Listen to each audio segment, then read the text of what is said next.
आप देख रहे हैं कि कितनी विभिन्न पार्टियों द्वारा ये डेलीगेशन गया है चुनाव आयोग। करीब सभी विपक्ष की पार्टियां यहां पर हैं। मैं नाम नहीं लूंगा, आप चेहरे देख रहे हैं। गौर करने वाली बात यह है कि ये आयोजन कल लेट रात्रि को हुआ है, लेट, क्योंकि आप जानते हैं जिस प्रकार का गैरकानूनी एक्शन लिया गया है वो भी लेट रात को लिया गया था।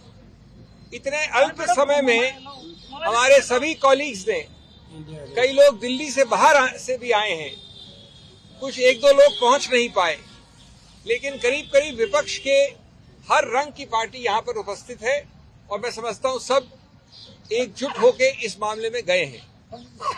हमने चुनाव आयोग के साथ विस्तृत रूप से वार्तालाप किया।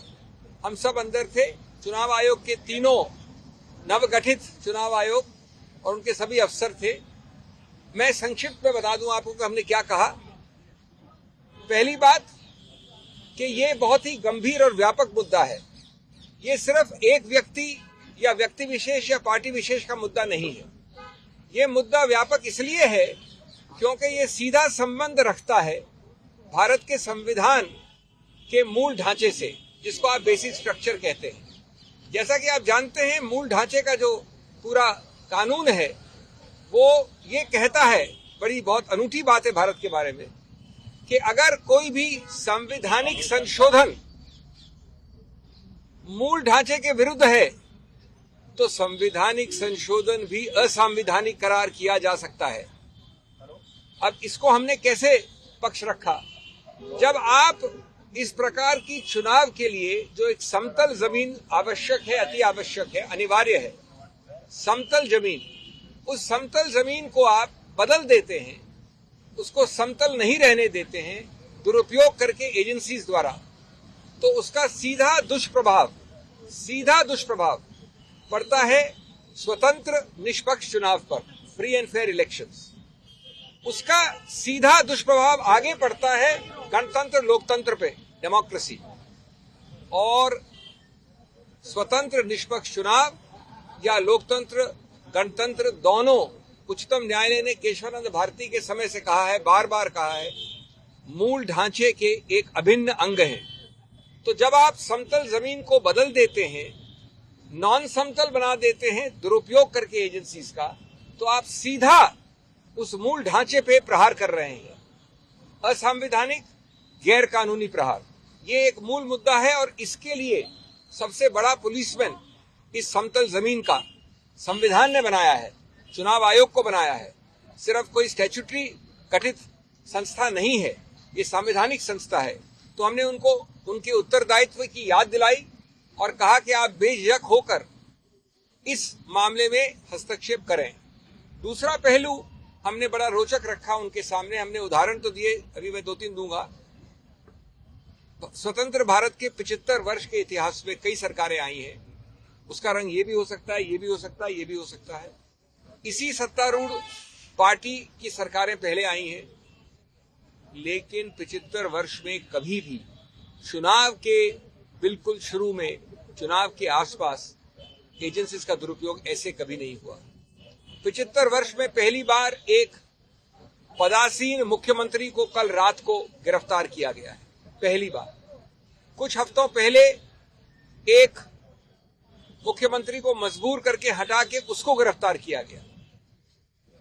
विपक्ष की बहुत बड़ी पार्टी, 125 साल से ज्यादा पुरानी पार्टी कांग्रेस के 94, 95, 96 के अकाउंट्स के विषय में 150 करोड़ से ज्यादा फ्रीज हुआ है। हमारे माननीय कांग्रेस अध्यक्ष, पूर्व कांग्रेस अध्यक्षा, सबने अभी आपके समक्ष 2 दिन पहले इस पर प्रेस कॉन्फ्रेंस भी की है।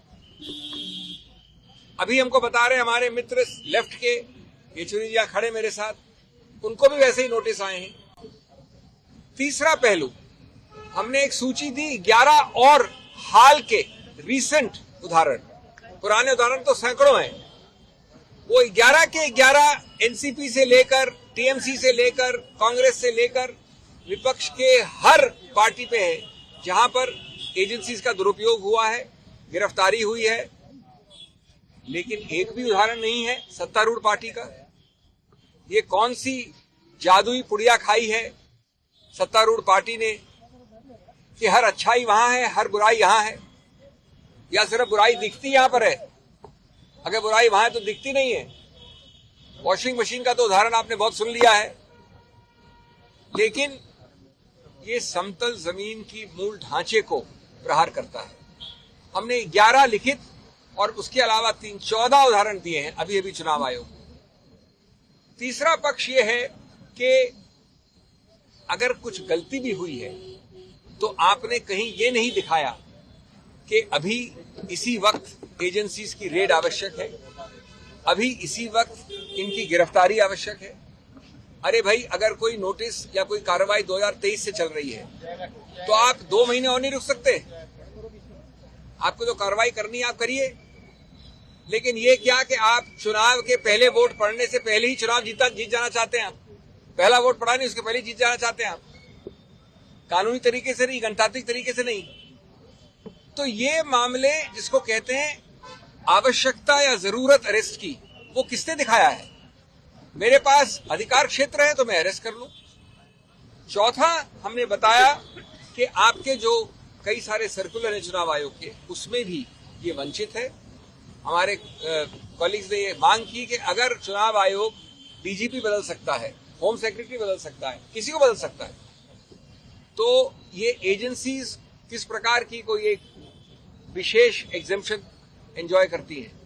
इन एजेंसीज पे नियंत्रण क्यों नहीं करता चुनाव आयोग? इन एजेंसीज के नियुक्तियां कम से कम इन 4 महीने के लिए क्यों नहीं होती चुनाव आयोग द्वारा?